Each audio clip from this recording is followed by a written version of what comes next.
20 फरवरी 1955 का दिन था। उस दिन अमेरिका के सैन फ्रांसिस्को में एक सितारे ने जन्म लिया था, जिसने आगे चलकर कंप्यूटर क्रांति से पूरी दुनिया को चकाचौंध कर दिया था। 5 अक्टूबर 2011 को इस सितारे का अंत भी हो गया, लेकिन इलेक्ट्रॉनिकी के क्षेत्र में उनके योगदान को भुलाया नहीं जा सकता। उस सितारे का नाम था स्टीवन पॉल जॉब्स, जिन्हें हम सब स्टीव जॉब्स के नाम से जानते हैं। कॉलेज की पढ़ाई कभी पूरी न कर पाने वाले स्टीव जॉब्स की महानता का अंदाजा इसी बात से लगाया जा सकता है कि उन्हें सन 2005 में स्टैनफोर्ड विश्वविद्यालय के दीक्षांत समारोह में विशेष अतिथि के रूप में आमंत्रित किया गया था। इस समारोह में स्टीव जॉब्स द्वारा दिए गए भाषण के प्रमुख अंश यहाँ प्रस्तुत हैं। आप सभी का धन्यवाद। दुनिया के श्रेष्ठ विश्वविद्यालयों में से एक स्टैनफोर्ड के दीक्षांत समारोह में सम्मिलित होकर आज मैं स्वयं को बहुत गौरवान्वित महसूस कर रहा हूँ। मैं आपको एक सच बताना चाहता हूँ कि मैं कभी किसी कॉलेज से स्नातक की परीक्षा में उत्तीर्ण नहीं हुआ और आज पहली बार किसी कॉलेज के दीक्षांत समारोह में भाग लेने का अवसर मिला है। इस अवसर पर मैं आपको अपने जीवन से जुड़ी 3 कहानियाँ सुनाना चाहूँगा। बस 3 कहानियाँ। मेरी पहली कहानी जीवन के प्रति मेरी सोच के बारे में है। रीड कॉलेज में प्रवेश लेने के 6 महीने के अंदर ही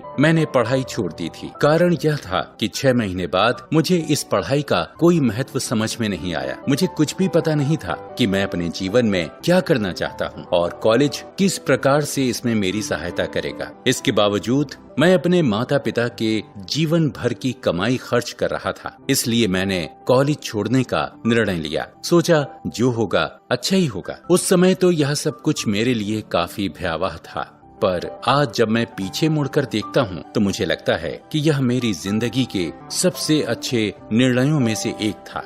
इसके लिए मैं एक उदाहरण देना चाहूँगा। उस समय रीड कॉलेज शायद दुनिया की सबसे अच्छी जगह थी जहाँ कैलीग्राफी सिखाई जाती। मैंने तय किया कि मैं भी कैलीग्राफी सीखूंगा। मैंने इसके बारे में सीखा, यह भी सीखा कि वर्णों के आकार और उनके संयोजन को अर्थात टाइपोग्राफी को किस प्रकार कलात्मक बनाया जा सकता है। उस समय जरा सी भी आशा नहीं थी कि मैं इन चीजों का उपयोग कभी अपने जीवन में करूंगा, लेकिन जब हम पहला मैकिन्टोश कंप्यूटर बना रहे थे तब मैंने इस टाइपोग्राफी को उसमें डिजाइन कर दिया और इस प्रकार हमारा कंप्यूटर खूबसूरत टाइपोग्राफी युक्त दुनिया का पहला कंप्यूटर बन गया। जरा सोचिए, मैंने कॉलेज नहीं छोड़ा होता तो क्या दुनिया के सामने अपना यह आविष्कार रख पाता? नहीं ना। आज जब मैं पीछे मुड़कर देखता हूँ तो सब कुछ बिल्कुल स्पष्ट नजर आता है। आप कभी भी भविष्य में झांककर कड़ियों को नहीं जोड़ सकते हैं। आप सिर्फ बीते समय के आधार पर इन कड़ियों को एक दूसरे से जोड़ सकते हैं। इसलिए आपको विश्वास रखना होगा कि अभी जो हो रहा है वह आगे चलकर किसी न किसी प्रकार आपके भविष्य से जुड़ जाएगा। आपको किसी न किसी चीज में विश्वास करना ही होगा,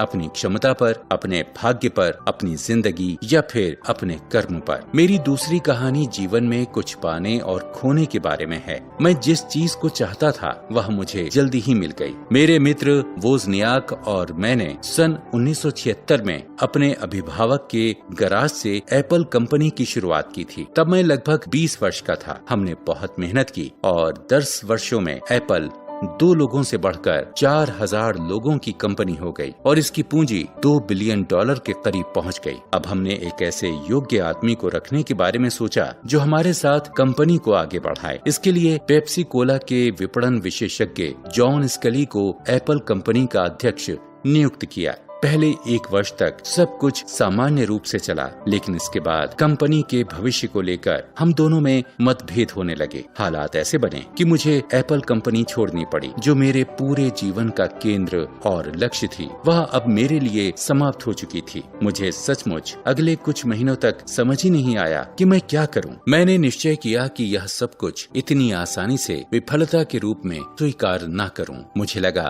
कि मुझ में काम करने का अभी भी जोश है, इसलिए मैंने एक बार फिर नए सिरे से शुरुआत करने की सोची। सफल होने का बोझ अब नौसिखिया होने के हल्केपन में बदल चुका था। सन 1985 में मैंने नेक्स्ट नामक कंपनी की स्थापना की। इसके 1 वर्ष बाद मैंने जॉर्ज लुकास की पिक्सार नामक कंपनी खरीद ली। ठीक 1 वर्ष बाद समय ने करवट बदली और एप्पल ने नेक्स्ट को खरीद लिया। इसके साथ ही मैं एप्पल कंपनी में पुनः पुराने पद पर पदासीन हो गया। कभी कभी जिंदगी आपको इसी तरह ठोकर मारती है, पर आप अपना विश्वास मत खोइए। मैं दावे के साथ कह सकता हूँ कि मैं सिर्फ इसलिए आगे बढ़ता गया क्योंकि मैं अपने आप पर, अपनी क्षमताओं पर विश्वास करता था और अपने काम से प्यार करता था। मेरी तीसरी कहानी मेरी बीमारी के बारे में है। जब मैं 17 वर्ष का था तो मैंने कहीं पढ़ा था, यदि आप प्रतिदिन ऐसे जिएं जैसे कि ये आपकी जिंदगी का आखिरी दिन हो तो आप किसी न किसी दिन सही साबित हो जाएंगे। इसने मेरे मस्तिष्क पर एक छाप बना दी।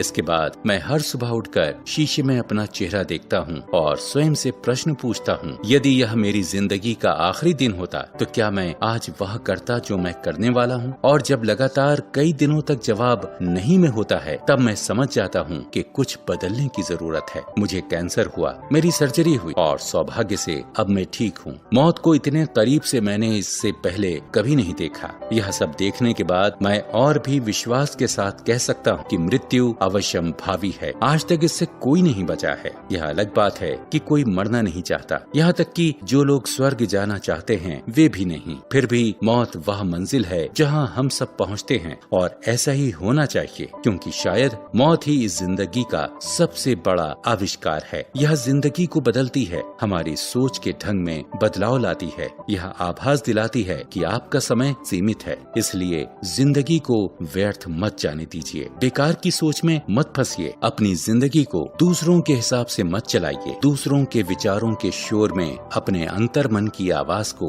अपने अंतर ज्ञान को मत डूबने दीजिए। मेरी कहानियाँ समाप्त हुई। इतना नाटकीय होने के लिए माफी चाहता हूँ, पर मैं आपके लिए यही इच्छा करता हूँ कि आप में कुछ कर गुजरने की भूख हमेशा बनी रहे और कुछ भी सीखते समय आप यह ना समझें कि आप सब कुछ जानते हैं। आपको लगना चाहिए कि आप मूर्ख हैं, तभी आप भली भांति कुछ भी सीख पाएंगे।